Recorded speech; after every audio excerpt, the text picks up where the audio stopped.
सुबह 10 बजे से लेकर 11 बजे के बीच में उपस्थित हूँ आप सबके सामने। आज जिनकी कुंडली लेकर के आया हूँ इनका नाम है ऋषभ और ये है मुंगेर बिहार से। शुरू करते हैं आज का कार्यक्रम। कहीं नहीं जाना है, बिल्कुल बनकर रहिएगा।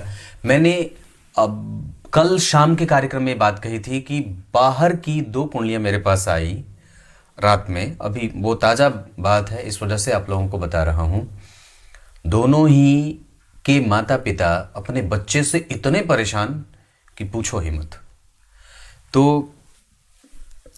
एक की परेशानी ये थी कि उनका बेटा इतना बिगड़ गया है कि आज तक उसने मुझे पिता कहा ही नहीं है, पापा कहा ही नहीं है। और दूसरे की परेशानी यह है कि वो वहाँ की किसी जातिका के साथ संबंध में आकर के अपने माता पिता को परेशान बहुत ज़्यादा कर रहा है। अपने बच्चों को हमें इस बात पे निश्चित रूप से ध्यान देने की बारी है कि उनके अंदर जो हमारे संस्कार हैं वो कितने जिंदा हैं और कितनी मजबूती से उनके अंदर हमारी संस्कृति पल रही है। मंदिर का जाना, गाय की सेवा में लीन रहना, उसमें उसके साथ संबंधों में रहना, उसके साथ तादाद में बना करके रखना, अपने आप को रियलिस्टिक बना देना और अपने आप को आध्यात्मिक बना देना, दोनों में अंतर भी है। क्योंकि आप बहुत ज़्यादा प्रैक्टिकल होंगे तो बिल्कुल ही यथार्थ हो जाएंगे और कभी कभी आप बिल्कुल ही बहुत सारी चीज़ों को छोड़ने की बात कर देते हैं। कल मेरी बात किसी से हो रही थी, नाम उनका तो नहीं याद आ रहा है, पर उन्होंने कहा कि मंदिर जाना और अगरबत्ती दिखाना ये सब बड़ा अटपटा लगता है। जातिका थी और बोल रही है कि नहाने का मन नहीं करता है। तो ऐसे अगर ठंड में ऐसी बात होती है तो ये सब चीज़ भी बहुत छोटी छोटी बात है जिस पे मैं आप लोगों को ये इसलिए बताता हूँ ताकि आप लोगों के अंदर वो कीड़ा ना बैठा हो कि नहाने की बारी नहीं है, रोज नहाना नहीं है, स्नान नहीं करना। हमारे शरीर के प्रत्येक रोम छिद्र से हमेशा विष्ठा निकलता है। मलमूत्र के मार्ग से ही ये विष्ठा नहीं निकलते हैं, हर रोम छिद्र से परस्पर प्रत्येक पल उसमें से निकलता है, मल निकलता है। अब आप उसको धारण करके कैसे आप प्रत्येक दिन का भोजन ग्रहण कर लेते हो, क्योंकि साक्षात अन्नदेव कहते हैं शुद्धता से युक्त होकर के मेरा पान करो। आइए आप लोगों को मैं विषय पे लेके आता हूं। ये मकर लग्न की कुंडली बनी है और इस कुंडली में क्रमशः मंगल, चंद्रमा, बुध और शुक्र अस्त हैं। मंगल, चंद्रमा, बुध और शुक्र ये सब अस्त हैं, यानी कि पंचमेश और दशमेश अस्त हैं। भाग्य भाव के अधिपति के साथ साहस भाव और सप्तम भाव व्यापार का या दाम्पत्य का, डेली रूटीन का, और ये आपका सुख भाव और ये आपके प्राप्त होने का भाव, ये सब अस्त है। पर इसका अर्थ ये नहीं है कि अस्त ग्रह अगर हो जाए तो व्यक्ति परेशान हो जाए। हाँ, वो परेशान होता है, पर इसका मतलब ये नहीं है कि वो ग्रह आपको बिल्कुल भी नहीं देगा। वो इन भावों का प्रभाव कमजोर कर देता है। ये बात हमेशा याद रखिएगा कि अस्त ग्रह कभी भी अपने भाव का परिणाम कमजोर करते हैं, कारक क्षेत्रों का कभी भी उनका परिणाम कमजोर नहीं होता है। बुद्ध बुद्धिमता के कारक हैं और अगर अस्त है तो बुद्ध बुद्धिमान बनाएंगे। अगर गणना के कारक हैं, उनके कारक क्षेत्र में गणना की स्थिति आती है, गणना करवाते हैं, तो वो अस्त होंगे तो भी व्यक्ति को गणना प्रिय बनाएंगे। नीच होंगे तब वो गणना भी खत्म कर देंगे, कमजोर कर देंगे। लेकिन अस्त ग्रह अपने कारक क्षेत्रों का परिणाम देता रहता है। जैसे मंगल अगर यहां के अधिपति हैं तो हो सकता है कि वो चल अचल संपत्ति और व्यक्ति के मानसिक शांति में कमजोरी करे, पर मंगल अगर साहस और ऊर्जा और पराक्रम के और धैर्य के कारक, अधैर्यता के कारक बनाते हैं, तो वो कारक क्षेत्रों की कमजोरी नहीं होगी, वो कारक क्षेत्र उनका मजबूती से बना रहता है। जैसे शुक्र या बुध, जैसे शुक्र यहां पे अगर दशम भाव के अधिपति हैं और अस्त हैं तो हो सकता है कि व्यक्ति के करियर में अनस्टेब्लिशमेंट आएंगी, हो सकता है कि व्यक्ति का करियर डमाडोल रहेगा, हो सकता है कि उसको कर्म क्षेत्र से संबंधित कोई समस्या होती रहेगी, उसके करियर में हमेशा ही उत्थान पतन के दौर देखने को मिलेंगे। पर वस्तुतः व्यक्ति का जीवन सुख और शांति, ऐश्वर्य और सुंदर दाम्पत्य के साथ बीतता ही रहता है। ये बात भी है। यहां गुरु तुला राशि के हैं, व्यक्ति व्यापार ही करे और करना है व्यापार ही, लेकिन अपना कुछ भी करें, अपना करें। तो ये बात आपकी कुंडली में गुरु ने पुष्टि कर दी। तो अगर आपको व्यापार में रुचि है, होगा ही, क्योंकि ये ग्रह बैठा है तो वो इधर उधर तो करा करके ही आपको अपने काम पे लेके आएगा। तो ऐसी अवस्था में मैंने इसी कार्यक्रम में बात बताई थी शाम वाले में कि अगर गुरु यहां तुला राशि में बैठे हो तो व्यक्ति को खुद का व्यापार करना चाहिए, बिना कुछ सोचे समझे अपने व्यापार पे आ जाइए। यहां पे भी सप्तम भाव के अधिपति मंगल जैसे ग्रह के साथ बैठे हैं जो क्रमशः इस कुंडली के लाभ भाव के अधिपति हैं और चतुर्थ भाव के अधिपति हैं। अगर आपकी कुंडली में भी चतुर्थ स्थान के अधिपति और सप्तम भाव के अधिपति एक साथ बैठ रहे हों तो ऐसी अवस्था में व्यक्ति को दांपत्य में जाने में थोड़ी दिक्कत होती है, पर प्रेम बड़ा ही अगाध और बड़ा ही सुदृढ़ होता है। वस्तुतः उस मंगल की दृष्टि जब यहां पड़ेगी जहां के अधिपति गुरु त्रिकोण में नहीं बैठे हैं लेकिन केंद्र में बैठे हैं, तो व्यक्ति की पत्नी कार्मिक और काम में सहयोग करने वाली, प्रेम करने वाली, प्रेम में लिप्त रहने वाली, थोड़े बहुत मुश्किल और मुश्किल हालात से उनको मिलने वाली, या उसके लिए लड़ना पड़े, झगड़ना पड़े, विपरीत परिस्थितियों का निर्माण करना पड़े, कई बार ऐसी स्थितियां होती हैं।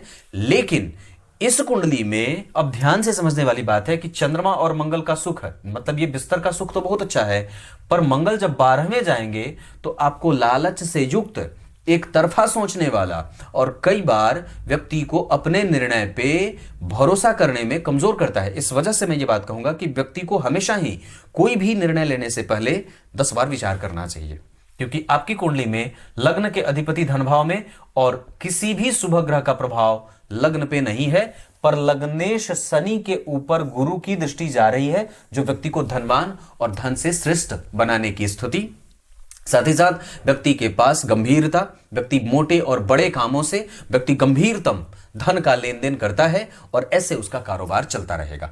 दूसरे नंबर पे अभी आपकी कुंडली में सूर्य की दशा बीती है, जो आपकी कुंडली में दारिद्र दोष लगा करके राहु के साथ बैठे हैं, और इस कारण से शुक्र के साथ आपको धन तो मिल रहा है, पर वस्तुतः अष्टम भाव के अधिपति, याद रखिएगा, मकर लग्न की कुंडली के लिए गुरु अच्छे नहीं होते, पर फिर भी वो अच्छे परिणाम देंगे। इसका कारण मैं अभी बताता हूं। इनकी कुंडली का लग्न 7 डिग्री का बना है, उत्तराषाढ़ा नक्षत्र के चौथे चरण का लग्न है। उत्तराषाढ़ा नक्षत्र के चौथे चरण का लग्न जब बनेगा तो मकर लग्न की कुंडली बनेगी, शनि का लग्न बना, लग्नेश शनि हो गए। उत्तराषाढ़ा नक्षत्र के चौथे चरण के अधिपति गुरु होते हैं, और इस अधिपति सूर्य, इस नक्षत्र के अधिपति याद रखिए अष्टम भाव के अधिपति हैं और एकादशवें में बैठे हैं। इसका अर्थ होगा कि व्यक्ति के जीवन का जो करियर है वो कई बार उधेड़ बुन में रहेगा सूर्य की दशा में। अब उसको आप रिवाइव करेंगे तब जाकर के चंद्रमा की दशा में आपका व्यापारिक पक्ष ठीक होगा और ये आपसे ऊर्जा भी लेगा। पर वस्तुतः माता का स्वास्थ्य और व्यक्ति का मेंटल पीस दोनों ही कमजोर हो सकता है। ये बात मैंने इतनी बताई। इस कुंडली में गुरु की दशा बहुत अच्छी जाएगी, क्योंकि उत्तराषाढ़ा नक्षत्र के चौथे चरण के अधिपति गुरु हैं और इस कुंडली के लिए वो कहां बैठे, व्यापार भाव में, मतलब गुरु की दशा व्यापारिक दृष्टिकोण से अच्छी रहेगी। सूर्य की दशा में व्यक्ति को कम पैसों पर और उधेड़ बुन में और थोड़ी बहुत जो लाभ आरंभ में मिली होती है उसको नुकसान में व्यक्ति को देखना पड़ता है। हालांकि व्यक्ति का काम कभी भी नहीं रुकेगा, ये बात तो पक्की है, उसका सारा काम होता रहेगा और निश्चित रूप से उसकी गंभीरता जीवन पर्यंत बनी रहती है। उसका स्वभाव बड़ा ही स्थिर प्रकृति का होता है, वो गंभीर और कम बोलने वाला होता है, भक्त वत्सल होता है। भगवान विष्णु के भक्त के रूप में शनि देव की स्तुति बनती है। भगवान शनि देव के बारे में यहां भगवान शनि देव और उनके ही भाई यमराज, यम को संहार करने और मृत्यु का कारण बनाया गया और शनि को दुख का कारण बनाया गया। अनुशासनहीन जो हो उसको कैसे अनुशासित किया जाए, ये काम भगवान शिव ने शनि को दिया है। और सबको मृत्यु का दर्शन कैसे कराना है, सबको अपने धाम पे कैसे लेके आना है, ये काम भगवान यमराज को दिया गया है, यमदेव को दिया गया है। वो यम है और ये शनि है। वस्तुतः इनका वाहन गिद्ध है, जो बहुत ही सूक्ष्म और पैनी दृष्टि से अपने लक्ष्य तक देखने की कोशिश करता है और उसमें वो सफल भी होता है।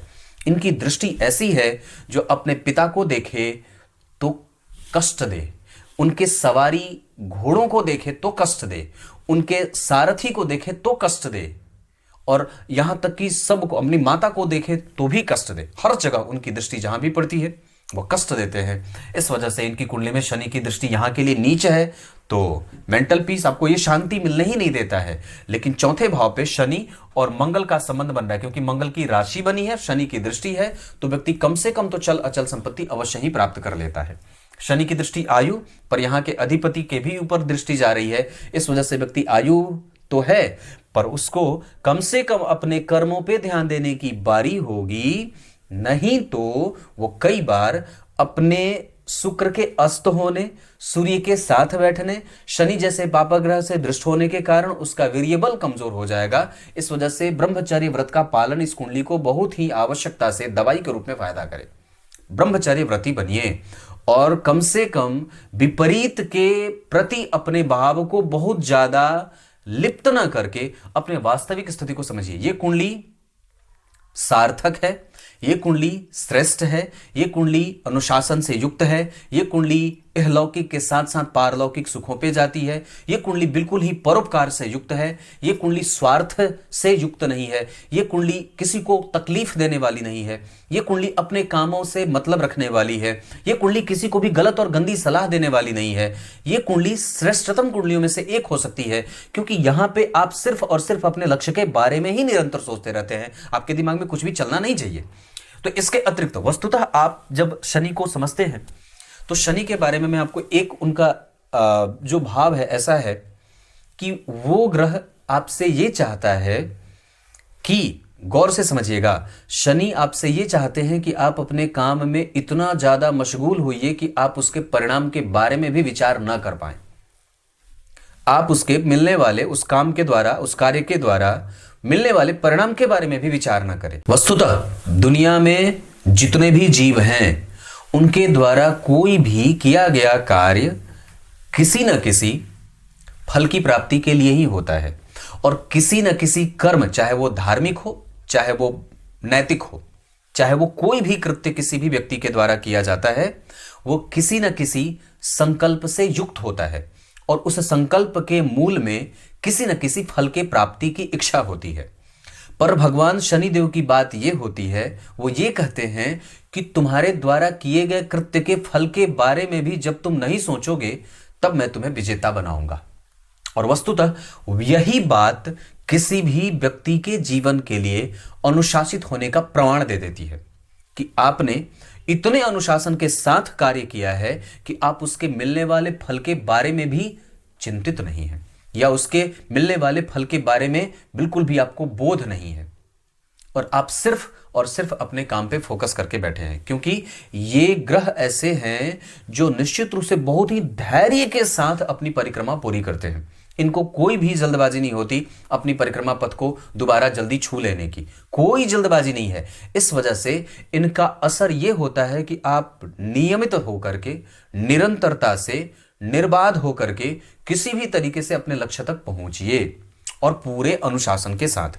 तो इनके जीवन से आप ये सीख सकते हैं। तो आपकी कुंडली ये उस प्रकार की कुंडली है जहां आप किसी भी तरीके से डोलमडोल नहीं जा सकते। शनि और गुरु का यहां बैठना चंद्रमा के साथ, ये बहुत अच्छी बात होगी। आपको आपके काम का सुख मिलेगा और वो धनवान भी होगा। आप धनवान, मंगल बैठा है, घबराने की बात नहीं है। यहां भी मंगल बैठा है, ठीक है। यहां चंद्रमा बैठे हैं, यहां लग्न के अधिपति नीच के हैं, पर उनका नीच भंग कम से कम नहीं हो रहा है। अगर ये शनि केंद्र में आ जाते तो बात बहुत अच्छी होती, पर मंगल इस भाव से केंद्र में बैठे हैं, थोड़ा ठीक होगा। शनि इस भाव से केंद्र में बैठे हैं, थोड़ा ठीक होगा। ये कुंडली सप्तम भाव पे गुरु और शुक्र का प्रभाव है। कई बार दाम्पत्य में आपके साथ गड़बड़ ना हो, इसका भी ध्यान रखना चाहिए। बिना कुंडली मिलाए विवाह मत करिएगा।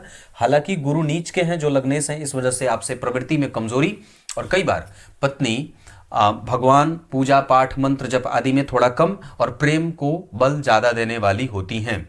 अगर ऐसा बहुत ज्यादा है तो निश्चित रूप से विचारणीय बात होगी। यहाँ पे सूर्य राहु केतु के संपर्क में, हालांकि यहाँ पे चंद्रमा और बुध का जो संबंध है वो कई बार आपको ये बात सोचने के लिए मजबूर करेगा कि आपके निर्णय कैसे हैं, और साथ ही साथ आपके संबंध, हालांकि दाम्पत्य यहाँ पे खराब बिल्कुल भी नहीं कहूंगा, ऐसा नहीं है, क्योंकि चंद्रमा शुभग्रह होकर के, बुध शुभग्रह होकर के बैठे हैं। दो शुभग्रहों का प्रभाव पंचम भाव पे, दाम्पत्य की खराबी नहीं है। पर यहाँ पे मंगल, जिनकी नीच दृष्टि कई बार आपके दाम्पत्यों में अचानक से गड़बड़ी पैदा कर सकते हैं। अब बात यहाँ पे मैं आपकी कुंडली के पंचांग पे कर देता हूं।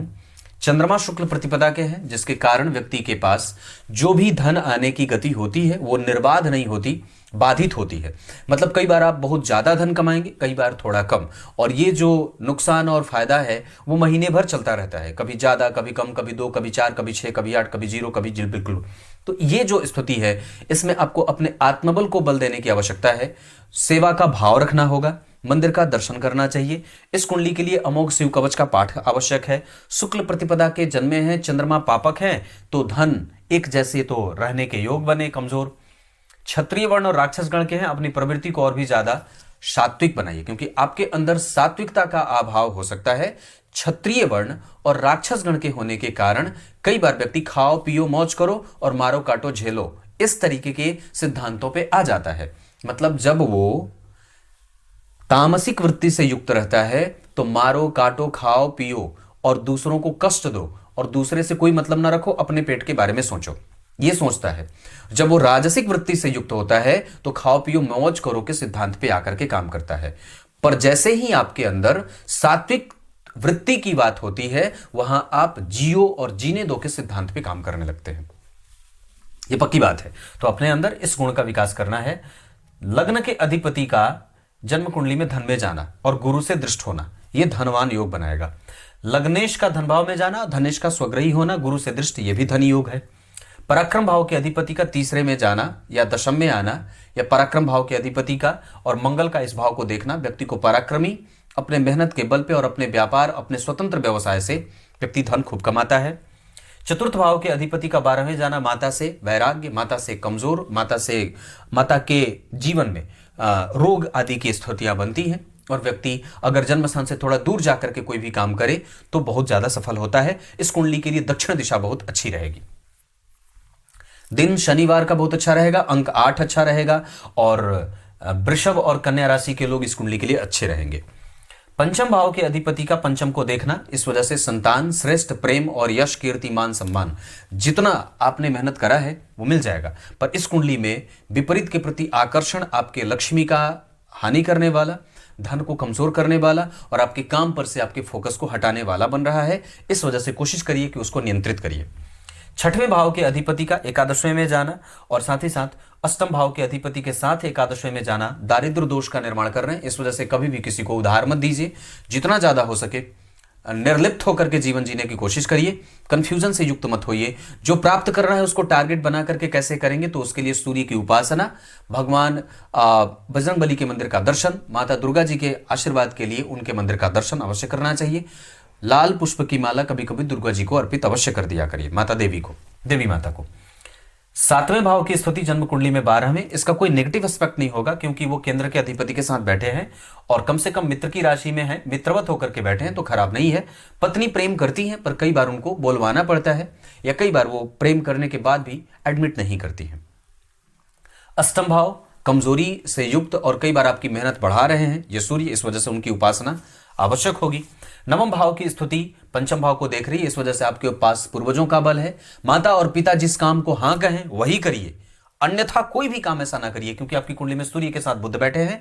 सूर्य बुध शुक्र एक साथ जब बैठे हों तो व्यक्ति को अपने निर्णयों पे, और मंगल जब 12 में जाते हो तो अपने पराक्रम को किस तरीके से बचा करके रखना है, अपने भाई, अपने कुटुंब, अपने हित मित्र के साथ आपका संबंध कैसे बढ़िया रहेगा, इस पर विचार करिएगा। नहीं तो आपकी कुंडली का कुटुंब भाव प्रकोपित हो जाएगा, मतलब कुटुंब से हानि हो सकती है। दशम भाव की स्थिति व्यापारिक, एकादशवें भाव की स्थिति लाभदायक, बाहर जाइए, धन कमाइए, लोगों से मिलिए, बड़े लोगों से मिलिए, क्योंकि चंद्र मंगल योग 12 में बैठा है। इस वजह से व्यक्ति के पास कम से कम कोई भी उसका नुकसान नहीं होता। कोर्ट केस कचहरी के मामले में कभी व्यक्ति हारता नहीं है, उसके दुश्मन उसका कुछ भी बिगाड़ नहीं सकते। वो पराक्रमी होता है और हठी होता है, गुस्सैल होता है, क्रोधी होता है और अपने पराक्रम के बल पर संपूर्ण क्षेत्र का विजेता बनता है। नवमांश कुंडली ठीक बनी है, पर बिना कुंडली मिलाई ये बात नहीं कहूंगा, क्योंकि यहां पे गुरु नीच के हैं, लगने से नीच भंग नहीं हो रहा है, थोड़ी दिक्कत हो रही है। शनि जो है वो इस कुंडली में अष्टम में बैठ रहे हैं 12वें के अधिपति होकर के, ये विपरीत स्थिति का निर्माण करते हैं। सैया सुख मिलने में विलंब होता है। द्वितीय भाव पे शनि मंगल का प्रभाव है, ये भी बात थोड़ी सी नुकसान में ही लेके जा रही है। इस वजह से विवाह में विलंब, विवाह में परेशानी, विवाह के लिए मनाओ, इधर करो उधर करो, दोनों को सटाओ, ऐसा होता है। तो ये ना हो और उसका बीच का मार्ग अगर बन सके तो सिर्फ ज्योतिषी से मिलकर के कुंडली मिलाइए, फिर विवाह करिए। इस कुंडली में मंगल और शनि से संबंधित यानी कि बड़ा भारी काम, बर्तनों का, धातुओं का, स्वर्ण आभूषण का, केमिकल का, मैकेनिक्स का, पहाड़ पत्थर बिल्डिंग मटेरियल का, जमीन का, आदि आदि क्षेत्रों में काम किया जा सकता है। मशीनरी के पार्ट्स, जो मशीन के पार्ट्स बनते हैं वो भी, कल पुर्जे आदि का काम भी इनकी कुंडली में बनता है। ये बात है। इसके अतिरिक्त आपकी कुंडली में अभी चंद्रमा की दशा चल रही है और चंद्रमा आपकी कुंडली के लिए सप्तमेश होकर के 12 में बैठे हैं। ये 25 में काम थोड़ा ठीक होगा। एक वक्त आपकी कुंडली में और भी आएगा, जून से भी कुछ काम बढ़िया बनेंगे।